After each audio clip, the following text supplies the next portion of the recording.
आज हम लोग चैप्टर नंबर 9 डिपॉजिटरी सिस्टम के इम्पोर्टेंट क्वेश्चंस फॉर 2025 देखने वाले हैं। नाउ ये चैप्टर एक्चुअली स्टूडेंट्स को बहुत लेंदी लगता है, बट आप पूरा 11th ले लो, पूरा 12th ले लो, सबसे प्रैक्टिकल जो चैप्टर है, जो आप जैसे डीमैट अकाउंट जो शेयर्स में खरीद बेच सकते हैं, उसके लिए क्या करना है, उसके लिए सबसे इंपॉर्टेंट चैप्टर ये है प्रैक्टिकल। तो इंपॉर्टेंट शुरू करने से पहले, दिखता बहुत बड़ा है, मैं आपको शॉर्ट करके दूंगा ये चैप्टर इंपॉर्टेंस के तौर पर। सबसे पहले तो देखो कितने मार्क्स का चैप्टर है ये डिपॉजिटरी सिस्टम, 11 मार्क। सो होना चाहिए था 20, है 11 मार्क। ठीक है, अब मैं आपको शॉर्टकट बताता हूं क्या करना है। ये पूरा का पूरा जो है डिपॉजिटरी सिस्टम का जो मीनिंग है, ये आपको सिर्फ समझना है। ठीक है ना, क्या समझना है कि यहाँ पे मीनिंग, डिपॉजिटरी सिस्टम क्या होता है, शेयर्स को इलेक्ट्रॉनिक फॉर्म में रखते हैं, उसको क्या बोलते हैं, डीमटेरियलाइजेशन। जो संस्था वो करता है वो डिपॉजिटरी है, एनएसडीएल सीडीएसएल। अब इसकी कोई आवश्यकता आपको नहीं है। ये जो इंपॉर्टेंस है और बेनिफिट्स है, आप क्या करना, बड़ा अजीब काम किया है इन लोगों ने, किसने, महाराष्ट्र बोर्ड ने बहुत छोटा छोटा दिया है, किसका, इंपॉर्टेंस और बेनिफिट्स का। आप दोनों को मर्ज कर दो, ये बहुत जल्दी हो जाएगा आपका। कौन सा, डिपॉजिटरी सिस्टम का ये इंपॉर्टेंस। ठीक है, मैं थोड़ा सा आगे आ जाऊं, पीछे चला गया था मैं। ठीक है, ओके। नाउ ये जो है ना, ये आप कर लो, और कंसेप्ट ना ये आपको लर्न नहीं करना है, सिर्फ ये बोलते ना अंडरस्टैंड करना है। 9.2 और 9.3 भी करना है। 9 पॉइंट ये जो है, ये आपको 3 में से एक फंसेगा एग्जाम में। ठीक है, ये एक फंसेगा। एक डीमैट का प्रोसेस ये आप कर लो, और इन केस ऑफ आईपीओ कर लो। सो मैं आपको कितने क्वेश्चन दे रहा हूं, 1 2 3 4 5। ठीक है, और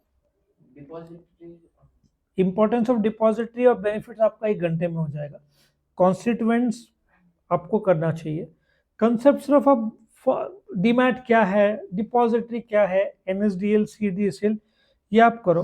और डिस्टिंग्विश का अपन देखते हैं। 9.7 एक मिनट, ये जो है ना, ये 2024 में पूछा था, तो 2025 के लिए इतना रेलेवेंट नहीं बनता।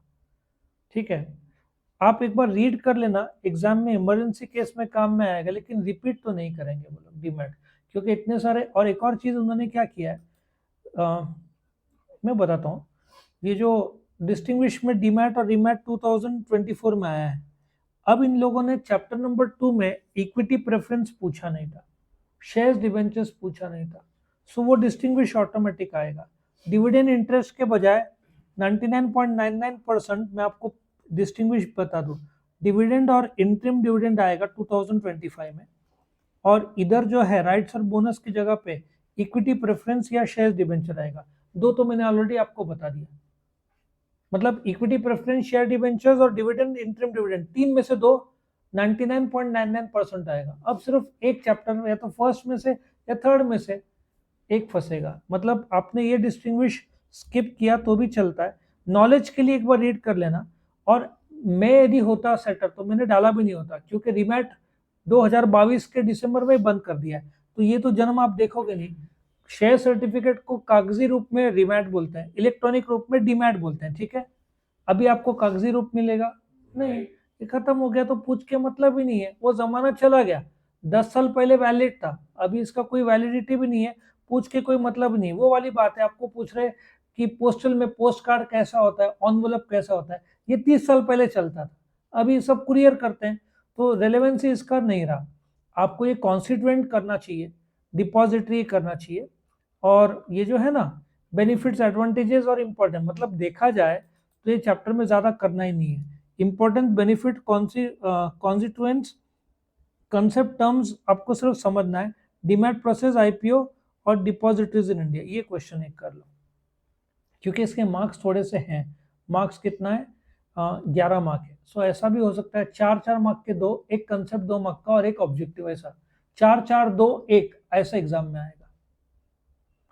ये प्रैक्टिकली भी आपको काम में आएगा। डीमैट अकाउंट खुलाना है, आज के तारीख में इंडिया में 18 करोड़ डीमैट अकाउंट ओपन है। और 2019 में कितने थे, 4-5 करोड़, मतलब 5 साल में 4 गुना बढ़ा है। ठीक है, तो ये चैप्टर को ऑप्शन में मत डालना क्योंकि मैंने बहुत आसान कर दिया है। इफ यू चेकआउट, यदि 15 पेज है तो मुश्किल से 5-7 पेज का करवा दिया है। अभी कुछ इंपॉर्टेंट इंस्ट्रक्शन, ये चैप्टर 8 मार्क का इसमें से नहीं पूछेंगे, इतना इंपॉर्टेंस नहीं है। ये चैप्टर में शॉर्ट नोट या डिस्टिंग्विश, और डिस्टिंग्विश भी 2024 में पूछा था तो 25 में इसको स्किप करेंगे डीमैट रिमैट का। तो वो लोग यहाँ पे ना meaning of deposit system 2 mark का पूछेंगे, जहाँ पे येलो कलर में आता है करने की जरूरत नहीं है। इंपॉर्टेंस और बेनिफिट्स किया, बेनिफिट्स पूछने का चांस ज्यादा है। एक बात बताओ, क्या इंपॉर्टेंस इतना दिया, इसमें क्या लिखोगे? ठीक है, इसमें 4 लाइन, तो अगेन मैं आपको इसमें भी और माइनस करके दे रहा हूँ। ये इंपॉर्टेंस को छोड़ दो, इसकी कोई जरूरत नहीं है इतना सा।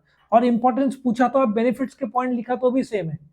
मुझे कॉमन सेंस समझा ही नहीं, मतलब जिसने भी बनाया बुक, मैं उससे जरूर पूछना चाहूंगा कि इंपॉर्टेंस और बेनिफिट्स का इंग्लिश में सेपरेशन वर्ड बताओ। एक ही वर्ड है भाई, इंपॉर्टेंस और बेनिफिट्स एक ही बात है, या एडवांटेजेस भी बोलो तो भी चलता है। सो जरूरत ही नहीं था इसका डालने का। सो मेरे हिसाब से आप शुरू करोगे बेनिफिट्स नंबर 1, ये 2 करोगे, इसको सिर्फ अंडरस्टैंड करोगे ताकि 2 मार्क के ऑब्जेक्टिव में आप लिख सको। ये 3, ये 4 और ये एक 5, बस 5 क्वेश्चन में चैप्टर आपका क्लोज। सीक्वेंस समझा ये, तो आप ये सीक्वेंस फॉलो करो, आपका 2-3 घंटे में चैप्टर हो जाएगा। सिंपल चैप्टर है, हार्ड नहीं। तो यहाँ पे डिपॉजिटरी सिस्टम खत्म होता है। कोई डाउट्स किसी को? और हर एक चैप्टर के अलग अलग वीडियोस भी बनाए, ठीक है, वो भी आपको मिल जाए।